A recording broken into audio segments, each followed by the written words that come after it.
Hello friends, welcome to your own channel daily stock. तो दोस्तों, इस वीडियो के अंदर हम पतंजलि फूड के डिटेल्ड एनालिसिस के बारे में बात करेंगे और जानेंगे कि आपको पतंजलि फूड के अंदर इन्वेस्ट करना चाहिए या नहीं। चलिए शुरू करते हैं। तो देखिए, सबसे पहले हम ये जानेंगे कि ये कंपनी क्या काम करती है। तो देखिए, ये जो कंपनी के थोड़े से मैं इसके पार्ट के बारे में मैं आपको यहाँ पे बताऊंगा। तो देखिए, पहले पतंजलि ने इस कंपनी को एक्वायर किया था, फिर उसके बाद में बाबा रामदेव जी ने इस कंपनी को काफ़ी अच्छे तरीके से हैंडल किया था। ऑलमोस्ट अगर आप देखोगे, जब पतंजलि ने इसे एक्वायर किया था तब ये कंपनी ऑलमोस्ट बैंकरप्सी पे आ गई थी, और वहाँ से अगर आप देखोगे तो अभी ये कंपनी ऑलमोस्ट डेट फ्री हो चुकी है। अभी जो इन्होंने एफपीओ से अराउंड 4000 करोड़ रुपए रेज किए थे, तो वहाँ पे लगभग जो कंपनी का 3500 करोड़ का डेट था वो कंपनी ने पूरा क्लियर कर दिया है। वहाँ पे उस पॉइंट ऑफ व्यू से देखा जाए तो एफएमसीजी कंपनीज में अगर आप डेट फ्री होते हो तो वहाँ पे लगातार री इन्वेस्टमेंट करके आप नए प्रोडक्ट काफ़ी अच्छे लॉन्च कर सकते हो, क्योंकि आपके जो ऑपरेटिंग कैश फ्लोज होते हैं वो यहाँ पे काफ़ी फिनोमिनल होते हैं। और अगर आपका डेट का नंबर काफ़ी ज़्यादा रहता है तो आपके जो ऑपरेटिंग कैश फ्लोज हैं वो मोस्टली आपका डेट रीपे करने में ही चले जाते हैं। तो ये हमें यहाँ पे काफ़ी अच्छी बात नजर आती है। तो देखिए, मेनली अगर आप देखोगे ये तो ये कंपनी जो है ये ऑयल बनाने का ये कंपनी काम करती है। अगर हम सनफ्लावर ऑयल की अगर हम कंपनी के ब्रांड नेम की अगर हम बात करेंगे तो सनरिच ये ब्रांड के नंबर ये जो ब्रांड है नेम के अंदर ये कंपनी अपना सनफ्लावर ऑयल सेल करती है। उसके अलावा जो मार्कोस ये जो ब्रांड है ये भी हमें कंपनी का ही नजर आता है। उसके अलावा अभी अगर आप देखोगे तो कंपनी ने बहुत सारे जो न्यूट्रास्यूटिकल्स होते हैं वो भी यहाँ पे कंपनी ने बनाने स्टार्ट कर दिए हैं, और उसका भी अगर आप देखोगे तो काफ़ी अच्छा मार्केट वहाँ पे हमें नजर आता है। और जिस तरीके से अभी कोविड के बाद में जिस तरीके से हेल्थ अवेयरनेस अभी बढ़ी है, तो वहाँ पे उस पॉइंट ऑफ व्यू से देखा जाए तो न्यूट्रास्यूटिकल वाला जो मार्केट है वो भी काफ़ी छोटा मार्केट है, लेकिन आने वाले टाइम पे लगभग 15 से 20% की जो ग्रोथ एक्सपेक्टेशन है वो यहाँ पे नजर आती है। ग्रोथ एक्सपेक्टेशन मैंने अभी जो परसेंटेज आपको बताया ये सीएजीआर टर्म्स के अंदर है।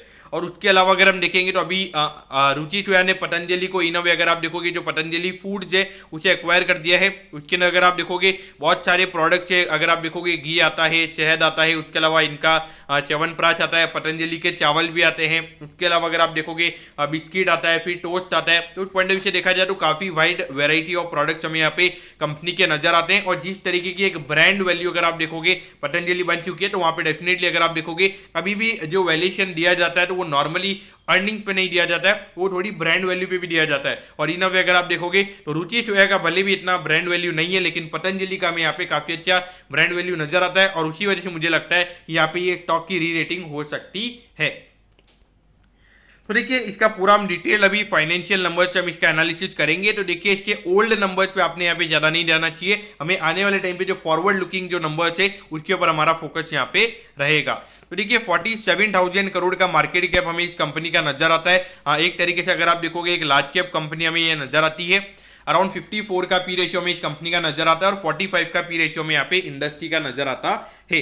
तो देखिए, 45 का भी इंडस्ट्री का पी इसलिए है क्योंकि वहां पर अगर आप देखोगे आईटीसी का पी लगभग 20 से 25 के लगभग है, जिसकी वजह से इंडस्ट्री का पी कम हो जाता है। बाकी अगर आप बाकी कंपनीज का देखोगे जहाँ पे ईएसजी पैरामीटर्स का इतना ज़्यादा प्रॉब्लम नहीं है, तो वहाँ पर अगर आप देखोगे 60-70 के लगभग के पी रेशियो भी आपको वहाँ पे नजर आएंगे। तो उस पॉइंट ऑफ व्यू से देखा जाए तो पी रेशियो मेरे ख्याल से यहाँ पे कोई प्रॉब्लम हमें वहाँ पे नहीं होनी चाहिए। तो देखिए, पहले ये कंपनी एक तरीके से पूरी ऑयल कंपनी थी, तो उसके हिसाब से अगर हम आरओसी और आरओई के नंबर की अगर हम बात करेंगे तो 16% और 15% के लगभग हमें ये नंबर अच्छा नजर आता है।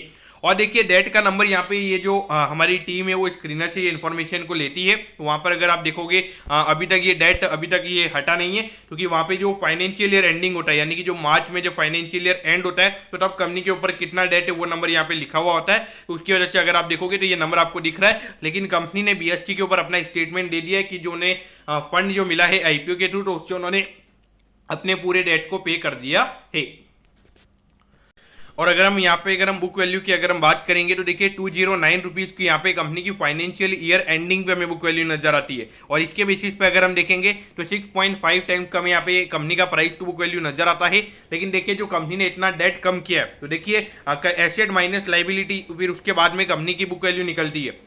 देखिए, अगर लाइबिलिटीज कंपनी की रही नहीं है तो डेफिनेटली वहाँ पे जो मुझे लगता है कि जो बुक वैल्यू का नंबर है लगभग कंपनी का हमें 300 रुपये के लगभग आता हुआ नजर आएगा। और वहाँ पर अगर आप देखोगे अराउंड 4 to 5 टाइम्स के लगभग ही हमें यहाँ पे वैल्यूएशन कंपनी का प्राइस टू बुक वैल्यू पे नजर आएगा, क्योंकि मेरे ख्याल से देखा जाए काफ़ी अच्छी बात है। और फिर धीरे धीरे कंपनी की इक्विटी भी बढ़ेगी, तो उसकी वजह से भी हमें यहाँ पे बुक वैल्यू कंपनी की इंक्रीज होती हुई नजर आएगी। अब देखिए अगर हम यहाँ पे फाइनेंशियल ट्रेंड के बारे में अगर हम बात करेंगे तो देखिए बहुत सारे लोग यहाँ पे ये जो 7,000 करोड़ का ये कंपनी का नंबर है, तो देखिए एक वन टाइम कंपनी की एक अदर इनकम वाला नंबर था, उसकी वजह से ये नंबर आया था। ऑपरेशनल बेसिस पे कंपनी ने इतना नेट प्रॉफिट अर्न नहीं किया था, तो ये मेरे ख्याल से आपने इग्नोर करना चाहिए। बाकी पिछले साल अगर आप देखोगे तो ये आपने इग्नोर करना चाहिए, क्योंकि यहाँ पे जो इतना ज़्यादा यानी कि 50% का हमें जो रेवेन्यू में जंप देखने को मिला है, तो उसका रीजन है जो इतने ज़्यादा ऑयल प्राइसेस बढ़े, तो उसकी वजह से रेवेन्यू का नंबर कंपनी का बढ़ा है। तो यहाँ पे कुछ कंपनी ने एक्स्ट्रा ऑर्डिनरी नहीं किया, यानी कि कंपनी ने बहुत ज़्यादा अपने प्रोडक्ट का एक्सपोर्ट किया है, वो किया है, वो नहीं है। तो मैं जो चीज़ें है तो वो मैं यहाँ पे आपको सीधा बोल रहा हूँ। तो ये देखिए अगर आप नॉर्मली अगर आप देखोगे जो ऑयल के प्राइसेस लगभग 50% हमने बढ़ते हुए नजर आए थे, तो वहाँ पर डेफिनेटली ये नॉर्मली वो रेवेन्यू जंप हमें यहाँ पे देखने को मिला है। लेकिन यहाँ पे प्रॉफिटेबिलिटी कंपनी की बढ़ी है, काफ़ी अच्छी बात है, लेकिन नेट प्रॉफिट के मार्जिन उतने ज़्यादा यहाँ पे नहीं बढ़े हैं, क्योंकि देखिए ऑयल एक कमोडिटी है, तो वहाँ पे हार्डली अगर आप देखोगे इनको डिस्ट्रीब्यूटर्स को भी मार्जिन देने पड़ते हैं, इतनी ज़्यादा बड़ी चेन रहती है, होलसेल रहता है, होलसेलर रहता है, फिर रिटेलर रहता है, फिर उसके बाद में थोड़े बहुत बीच में दलाल लोग रहते हैं, तो वहां पर अगर आप देखोगे 5 से 6% तो बीच में उनका भी रहता है। उस पॉइंट ऑफ व्यू से देखा जाए तो हार्डली कंपनी के पास में 1-1.5% का ही मार्जिन आता है। अब देखिए अगर हम यहाँ पे कंपनी के रेवेन्यू के नंबर्स की अगर हम बात करेंगे तो देखिए लगातार कंसिस्टेंट ग्रोथ यहाँ पे ये कंपनी ने दिखाई है। तो देखिए यहाँ पे जो 7,900 करोड़ का लगभग जो पूरे ईयर में प्रॉफिट हुआ था, जिसमें से 7,600 करोड़ का कंपनी को एक ही क्वार्टर में प्रॉफिट हुआ था। और यहाँ पर अगर हम अदर इनकम की बात करेंगे तो 7,479 करोड़ की हमें यहाँ पे अदर इनकम नजर आती है, यानी कि कुछ इन्वेस्टमेंट वगैरह होंगे कंपनी के, या फिर कुछ प्रॉपर्टी वगैरह होगी वो कंपनी ने सेल की होगी, तो उसकी वजह से इनकम हमें यहाँ पे कंपनी की नजर आ रही है। लेकिन देखिए मेरे ख्याल से अगर हमको पतंजलि को अगर एज अ बेस अगर हमको देखना है तो ये लास्ट के 4 क्वार्टर्स हमें यहाँ पे मेन फोकस करनी चाहिए, और यहाँ पे लगातार कंसिस्टेंट ग्रोथ यहाँ पे ये कंपनी हमें दिखाती हुई नजर आ रही है। कंसिस्टेंट ग्रोथ का नंबर तो हमें दिसंबर 2020 से भी नजर आ रहा है, लगभग 4,500 करोड़ के रेवेन्यू के नंबर हमें 7,200 करोड़ के लगभग होते हुए नजर आ रहे हैं। और अगर हम प्रॉफिटेबिलिटी की बात करेंगे तो देखिए बीच बीच में प्रॉफिटेबिलिटी थोड़ी सी कम ज्यादा हुई है, क्योंकि देखिए डेफिनेटली अगर आप देखोगे थोड़े कमोडिटी के प्राइसेस जो लगातार अप डाउन हुए हैं, तो उसकी वजह से फर्क पड़ा है। लेकिन देखिए अभी जो कंपनी ने पतंजलि फूड को एक्वायर किया है, वहाँ पे डेफिनेटली जो कमोडिटी ये जो प्रोडक्ट है यहाँ पे कंपनी के मार्जिन काफ़ी कम रहते हैं। लेकिन देखिए डेफिनेटली आपको पता ही होगा कि लगभग 15 से 20% के जो नेट प्रॉफिट के मार्जिन है वो हमें एफएमसीजी प्रोडक्ट के अंदर नजर आते हैं। खास करके जो बिस्किट वाले जो प्रोडक्ट्स होते हैं, ये जो घी वाला प्रोडक्ट होता है, तो यहाँ पर डेफिनेटली अगर आप देखोगे 15 से 20% के मार्जिन होते हैं, और वहाँ पे इतने ज़्यादा प्राइस के फ्लक्चुएशन भी नहीं होते। हाँ, एक तरीके से जो घी है जो प्रोडक्ट है यहाँ पे थोड़े बहुत फ्लक्चुएशन होते हैं, लेकिन एक तरीके से मैंने जो पास्ट डेटा देखा है तो वहाँ पे जो नॉर्मली ऑयल के प्राइस होते हैं वो एक बार के लिए कम हो जाते हैं, लेकिन जो मिल्क के प्राइसेस होते हैं वो इतने ज़्यादा कम नहीं होते। और देखिए मिल्क के ही वहाँ पे हमारी घी के जो प्राइसेस वो डिटरमिन होते हैं, यानी कि अगर मिल्क के प्राइसेस बढ़ते हैं तो घी के प्राइसेस भी बढ़ते हैं, और वो जितना ज़्यादा अच्छा घी होता है यानी कि उसके हिसाब से वहाँ पे प्राइसेस डिटरमिन होते हैं। तो देखिए मैंने यहाँ पे फाइनेंशियल्स के बारे में इतनी ज़्यादा गो थ्रू यहाँ पे मैंने नहीं किया, क्योंकि फाइनेंशियल्स हमें यहाँ पे मेन अब कंपनी के नजर आएंगे। लेकिन उस पॉइंट ऑफ व्यू से भी अगर हम देखेंगे तो कंपनी के नंबर्स हमें यहाँ पे अच्छे नजर आते हैं। और अगर हम लास्ट 3 क्वार्टर की कंपनी के नंबर्स की अगर हम बात करेंगे तो अराउंड हमें यहाँ पे 700 करोड़ के नंबर्स कंपनी के नजर आते हैं। और उस पॉइंट ऑफ व्यू से अगर हम ऑन एन एवरेज अगर हम बात करेंगे लगभग 220 करोड़ का नेट प्रॉफिट ये कंपनी ऑन एन एवरेज कमा रही है, तो उसके हिसाब से लगभग 900 करोड़ के नेट प्रॉफिट के नंबर्स कंपनी के पूरे साल के एंड में हो सकते हैं। और जिसके अंदर ये जो कंपनी के नंबर्स है यहाँ पे अभी तक पतंजलि फूड के नंबर हमें यहाँ पे नजर नहीं आते हैं। तो देखिए 900 करोड़ के बेसिस पर अगर आप देखोगे तो वहां पे लगभग 51-52 टाइम्स के लगभग हमें यहाँ पे पी रेशियो नजर आता है, जो कि देखा जाए वैल्यूएशन वाइज मुझे इतना नहीं लगता कि कोई ज्यादा कॉस्टली वैल्यूएशन पे ये कंपनी ट्रेड हो रही है। अब अगर हम यहाँ पे कंपनी के अगर हम देखेंगे तो देखिए यहाँ पे रुचि जो है पतंजलि ने अपना स्टेक यहाँ पे एक्वायर किया था, और मार्केट में नी के बराबर वहाँ पे लिक्विडिटी हो गई थी। अभी करंटली वहाँ पे इन्होंने एफपीओ के थ्रू अपना स्टेक कम नहीं किया है, लेकिन अगर आप देखोगे अगर नया फ्रेश इश्यू होता है, यानी कि अगर आप नए शेयर इश्यू करते हो तो वहाँ पे आपकी जो होल्डिंग हो जाती है वो कम हो जाती है। अगर मैं आपको फॉर एग्जाम्पल अगर मैं बताऊँ तो पहले अगर आपके 100 शेयर थे और आपके पास में 100 की पूरी होल्डिंग थी, लेकिन अगर आपने 100 शेयर और इश्यू कर दिए और वहाँ पर अगर आपने कोई शेयर नहीं खरीदे लेकिन आपने अपना कोई स्टेक डाइवेस्ट नहीं किया, तो वहाँ पे 100 शेयर अगर पब्लिक ने लिए तो आपका स्टेक 50% हो जाएगा नंबर ऑफ पे। वही हमें यहाँ पे पतंजलि ने किया है। हाँ, यहाँ पर अगर आप देखोगे पिछले क्वार्टर में एफआईआई ने भी अपना स्टेक बढ़ाया है, डीआईएच ने भी यहाँ पे स्टेक बढ़ाया है। देखिए जब मेरी टीम में जो म्यूचुअल फंड्स होते हैं यानी कि खास करके जो मिड कैप और जो लार्ज कैप फंड्स होते हैं, तो वहाँ पे मेरी टीम ने एक चीज़ नोटिस की थी कि बहुत सारे जो फंड थे वहाँ पे पतंजलि का स्टेक उन्हें काफ़ी अच्छा नजर आ रहा था। यानी कि ओवरऑल जो उनके एसेट थे उसके अंदर अराउंड 3-4% का जो उनका एलोकेशन था वो पतंजलि के अंदर था। तो देखा जाए तो यहाँ पे कहीं ना कहीं यहाँ पे ग्रोथ इन्वेस्टर जो है वो यहाँ पे पतंजलि को यहाँ पे अपने पोर्टफोलियो में इंक्लूड कर रहे हैं। बाकी पब्लिक के पास यहाँ पे होल्डिंग ज़्यादा है, लेकिन मुझे लगता है कि जिस तरीके से अभी ये स्टॉक रैली हुआ है, खास करके अगर आप देखोगे एफपीओ में 650 के ऊपर ये प्राइस थी, 650 के लगभग थी, और अभी 1300 के ऊपर ये स्टॉक अभी ट्रेड हो रहा है। तो मुझे लगता है कि लगभग यहाँ पे इतनी डिमांड रिटेल इन्वेस्टर क्रिएट नहीं कर सकते। यहाँ पे डेफिनेटली एफआईआई और डीएच ने अपना स्टेक बढ़ाया है। अब अगर हम यहाँ पे कंपनी के ऑपरेटिंग कैश फ्लोज की अगर हम बात करेंगे तो देखिए यहाँ पे मार्च 2020 में कंपनी के कैश फ्लोज थोड़े नेगेटिव थे, लेकिन अगर हम देखेंगे 2 साल से कंपनी के ऑपरेटिंग कैश फ्लोज अच्छे हैं, और खास करके पिछले साल कंपनी ने 700 करोड़ से भी ज़्यादा का ऑपरेटिंग कैश फ्लो जनरेट किया है। और अगर हम इन्वेस्टिंग एक्टिविटी की अगर हम बात करेंगे 1300 करोड़ का री इन्वेस्टमेंट यहाँ पे कंपनी ने किया है। देखिए कभी भी कंपनी अपने ऑपरेटिंग कैश फ्लोज से डबल अगर री इन्वेस्टमेंट करती है तो डेफिनेटली वो आने वाले टाइम पे काफ़ी फिनोमिनल ग्रोथ दिख रही है। और जिस तरीके से अगर आप देखोगे यहाँ पे नए नए प्रोडक्ट के ऊपर इन्वेस्टमेंट किया जा रहा है, नए नए प्रोडक्ट को लॉन्च करने के लिए यहाँ पे इन्वेस्टमेंट किया जा रहा है, मार्केटिंग के ऊपर इन्वेस्टमेंट किया जा रहा है, तो उस पॉइंट ऑफ व्यू से देखा जाए तो मेरे ख्याल से ये नंबर हमें यहाँ पे काफी बेनिफिशियल नजर आता है। अगर हम यहाँ पे कंपनी के 989 करोड़ का हमें यहाँ पे फाइनेंसिंग एक्टिविटी में इन्फ्लो देखने को मिला है। ये नॉर्मली जो इक्विटी इन्फ्लो यहाँ पे होता है तो वो हमें यहाँ पे नजर आता है। थोड़ा बहुत डेट वगैरह कंपनी ने लिया है और वो डेट यहाँ पे कंपनी ने पूरा रीपे कर दिया है। तो वो जो इस साल का जो हमें कैश फ्लो नजर आने वाला है अप्रैल से लेकर मार्च वाला, तो उसके अंदर हमें वो नजर आ जाएगा कि जो कंपनी ने डेट है वो कंपनी ने कम कर दिया है। और अभी अगर आप देखोगे तो इस साल जो कंपनी का आउटफ्लो होगा वो डिविडेंड के अंदर होगा, और पहले कंपनी डिविडेंड नहीं दे रही थी, पहले कंपनी की इंटरेस्ट कॉस्ट की काफी ज्यादा होती थी। तो देखिए 1317 रुपीज़ पे ये स्टॉक अभी ट्रेड हो रहा है। काफ़ी फिनोमिनल रिटर्न यहाँ पे ये स्टॉक ने दिए हैं, और बहुत सारे लोगों का मानना है कि यार 3 रुपये की कंपनी अभी 1300 रुपये में मिल रही है, तो मैं क्या इसमें इन्वेस्ट क्यों करूँगा।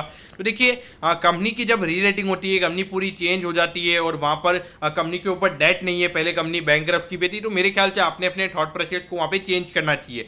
अब आप बोलोगे कि यार ये स्टॉक तो रोज अपर सर्किट लगा रहा है तब ये वीडियो बना रहा है, तो देखिए आप हमारा एफपीओ वाला वीडियो भी जाके देख सकते हैं। तो मैंने आपको सीधा बोला था कि अगर कंपनी डेट कम करेगी तो वहाँ पे डेफिनेटली कंपनी के लिए काफी अच्छा होगा। एक लॉन्गिविटी पॉइंट ऑफ व्यू से कंपनी के लिए काफी क्रूशियल वो रहेगा, क्योंकि देखिए पहले कंपनी का एक कमोडिटी है, कंपनी पहले नॉर्मली अगर आप देखोगे ऑयल के अंदर ये कंपनी काम करती है, तो वहाँ पर अगर आप देखोगे थोड़ा सा भी अगर इकोनॉमिक एनवायरमेंट में इश्यूज हो जाते हैं तो वहाँ पे हाई डेट कंपनीज का क्या हो जाता है कि एकदम से वो लॉस में आ जाते हैं। लेकिन जब कंपनी के ऊपर कोई डेट ही नहीं है तो वहाँ पे आपकी जो इक्विटी है उससे आपका लॉस वहाँ पे कम होता रहता है। तो मेरे ख्याल से अगर देखा जाए बिजनेस पॉइंट ऑफ व्यू से यहाँ पे बिजनेस काफी अच्छा लगता है। और जो मैंने आपको बोला कि 900 करोड़ का जो प्रॉफिट है कंपनी का वो हमें यहाँ पे डेट इंक्लूड करके नजर आता है। और देखिए कंपनी 350 करोड़ के लगभग का पूरे साल का इंटरेस्ट पे करती थी, और उसके ऊपर अगर हम अराउंड 30% का अगर हम कंपनी का टैक्स भी लगा देते हैं तो लगभग 250 करोड़ का एक्स्ट्रा तो कंपनी का जो नेट प्रॉफिट का नंबर होने वाला है वो ऐसे ही होने वाला है। और उसके अलावा पतंजलि वाला जो बिजनेस उन्होंने एक्वायर किया है उसकी वजह से अगर आप देखोगे तो नॉर्मली जो ऑयल वाला बिजनेस है अगर हम उस पर जो कंपनी ने डेट कम किया उससे अगर हम नेट प्रॉफिट के नंबर को अगर हम बढ़ाएंगे तो लगभग 1200 करोड़ का नंबर हमें कंपनी का तभी नजर आता है। और मुझे लगता है कि लगभग 300-400 करोड़ का बिजनेस यहाँ पे ये कंपनी अपने एफएमसीजी बिजनेस से भी हमें बनाती हुई नजर आएगी। तो लगभग ये अगर मेरे जो कैलकुलेशन के हिसाब से मुझे लगता है कि लगभग 1500 करोड़ के लगभग का नेट प्रॉफिट यहाँ पे पतंजलि का हो सकता है। और इसके हिसाब से अगर हम पी रेशियो की बात करेंगे तो लगभग 31-32 टाइम्स के लगभग का पी रेशियो में कंपनी का नजर आता है। और देखिए स्टॉक मार्केट हमेशा फॉरवर्ड लिकिंग होते हैं, यानी कि फॉरवर्ड में यानी कि आने वाले टाइम पे आपको क्या लगता है आने वाले टाइम पे क्या नेट प्रॉफिट के नंबर हो सकते हैं। उस पॉइंट ऑफ व्यू से देखा जाए तो मुझे लगता है कि डेफिनेटली आने वाले 1-1.5 साल में 1500 करोड़ के लगभग का नेट प्रॉफिट ये कंपनी अर्न करती हुई नजर आएगी। और अभी लगातार अगर आप देखोगे पहले कंपनी के 25,000 करोड़ के एस्टिमेशन चाहे थे, और कंपनी ने भी ऐसा बोला है कि आने वाले 5 साल में 35,000 करोड़ का रेवेन्यू ये कंपनी हमें अर्न करती हुई नजर आएगी। ये 5 साल का मिला के है, और ये ऐसा भी है कि पूरे सिर्फ एफएमसीजी वाला जो बिजनेस है उससे कंपनी हमें अर्न करती हुई नजर आएगी, एक्सक्लूडिंग जो ऑयल वाला बिजनेस है वो यहाँ पे कंपनी का अगर हम देखेंगे धीरे धीरे जो ऑयल वाला बिजनेस है वो कंपनी का फोकस वहाँ पे कम हो रहा है। ऐसा नहीं है कि पूरा फोकस कम हो रहा है। अगर आप देखोगे अभी कंपनी ने पाम ऑयल का प्लांटेशन लगाया है, डेफिनेटली अगर देखा जाए तो यहाँ पे जिस तरीके से आत्मनिर्भर भारत की कोशिश की जा रही है,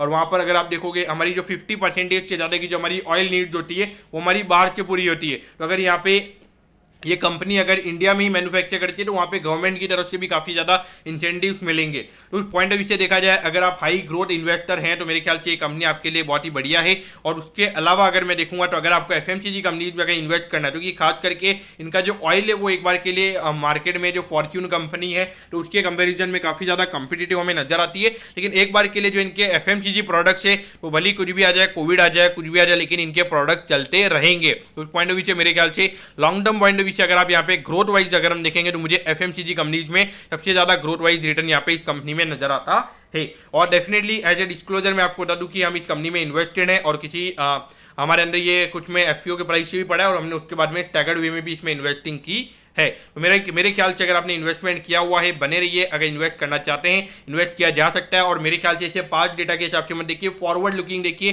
कि आने वाले टाइम पे क्या हो सकता है, आने वाले टाइम पे क्या नंबर्स हो सकते हैं कंपनी के, उसके हिसाब से आपके वैल्यूएशन के नंबर्स यहाँ पे निकाले। मेरा फॉरवर्ड लुकिंग स्टेटमेंट मैंने आपको दे दिया है। तो दोस्तों मैं होप करता हूँ कि पतंजलि फूड के डिटेल्ड एनालिसिस के बारे में आपको सब कुछ समझ में आ गया होगा। अगर आपकी कोई भी क्वेरीज है आप कमेंट कीजिए, मैं जरूर आपके कमेंट पर रिप्लाई करूंगा। ओके दोस्तों, thank you, have a nice day.